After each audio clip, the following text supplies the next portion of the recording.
guys, I'm Brian. And I'm Terry. And welcome back to another episode in our Forest to Farm series here on Survival Dispatch. Today we're picking up with episode 6 in our PPE and chainsaw safety series with Scott from Husqvarna.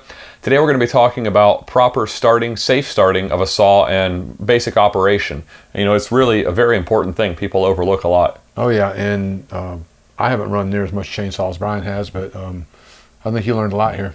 I learned a ton from Scott, and one of the key things is air starting. I've done it since I started cutting. It's just so easy to hold the saw and just yank the cord and go, but it's cool, not, man. It's cool. Yeah, it's very cool. And again, looking cool is half the battle. Yeah, that's it. If you're cool, it doesn't matter. But we learned that is so improper. And I know it's always dangerous because I've cranked it so many times and that saw will kick up because of the compression. I didn't decompress it because honestly, I didn't know about the decompression valve because I didn't. How many people have run a chainsaw? Comment below if you've ran a chainsaw and didn't know about the decompression on some of these larger saws. Yeah. I'll guarantee there's people that never look at any instructions. They take it out of the box. I know how to use a saw, man.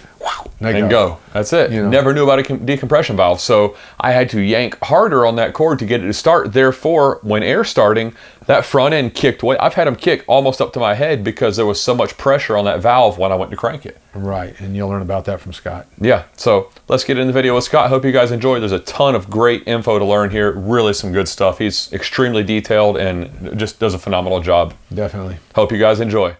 Hey guys, Brian here with the Forest to Farm Project. We're here with Scott Martin from Husqvarna, and he's taking us through our chainsaw safety series. Today we're going to be talking about the specifics of chainsaw startup. And for those that haven't been following along, Scott, tell us a little about yourself. So I'm Scott Martin with Husqvarna. I've been with the company for almost 25 years and sales rep for upstate South Carolina.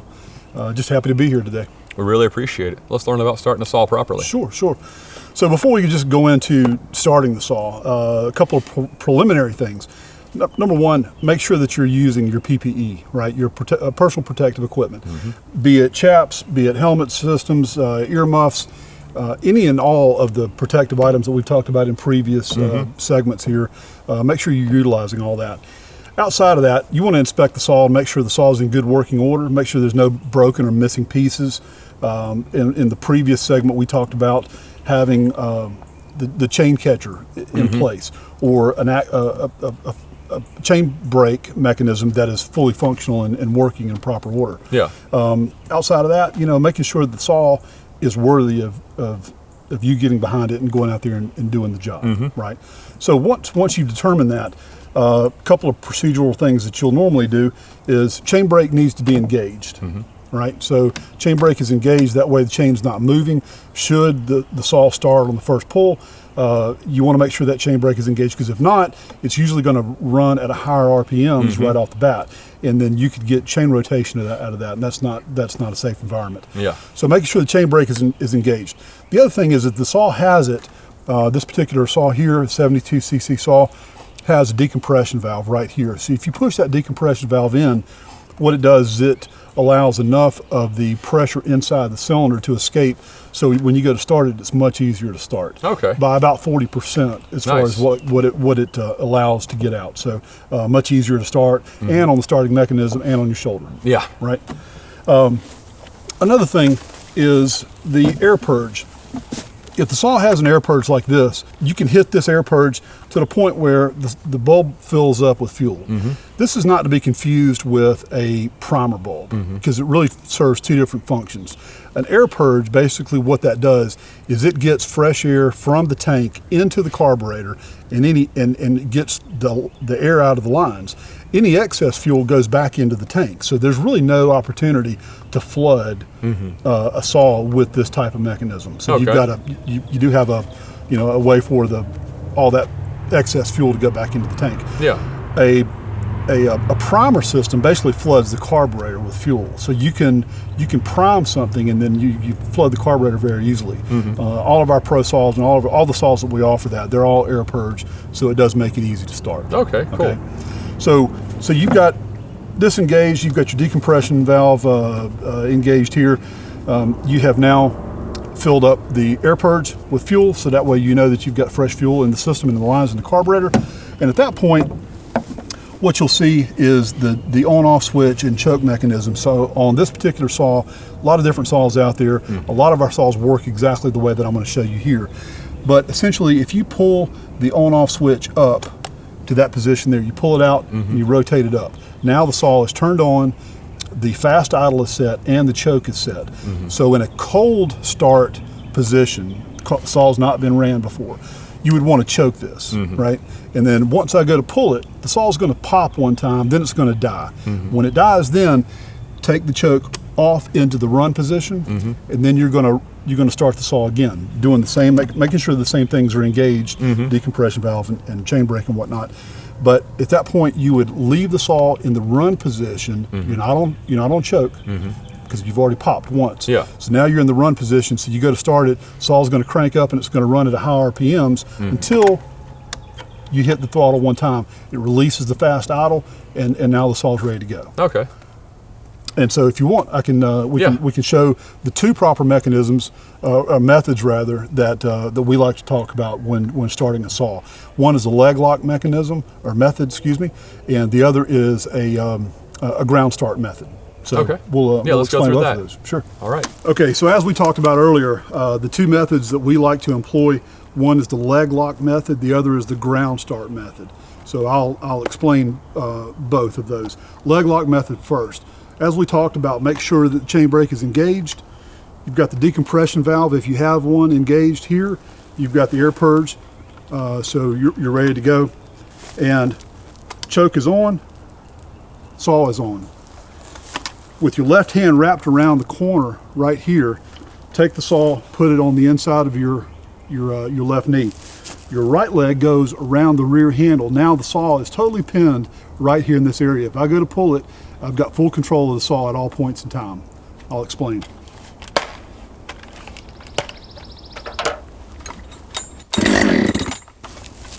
So now what we'll do is take it off of choke into the run position.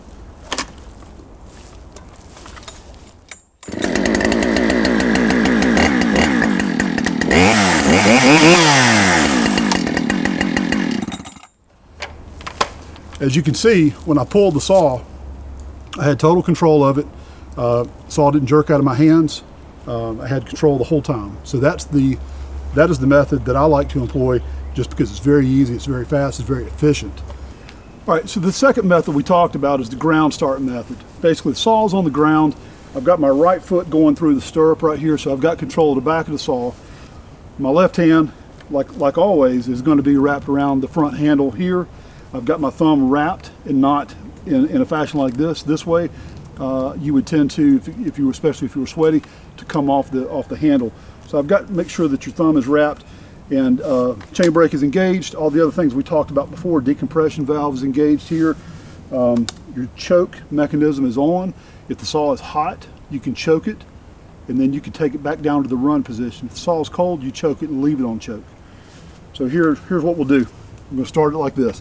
And if you will, just take a look at the saw. I'm in control of the saw. The saw's pinned down to the ground. It's very safe. Chain's not turning. The saw's not moving around, things like that.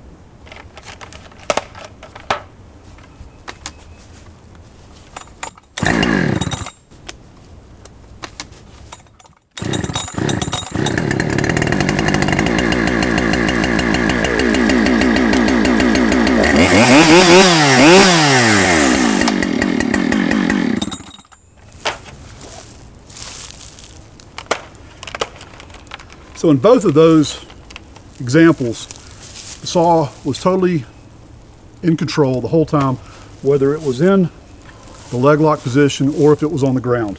Both ways are acceptable.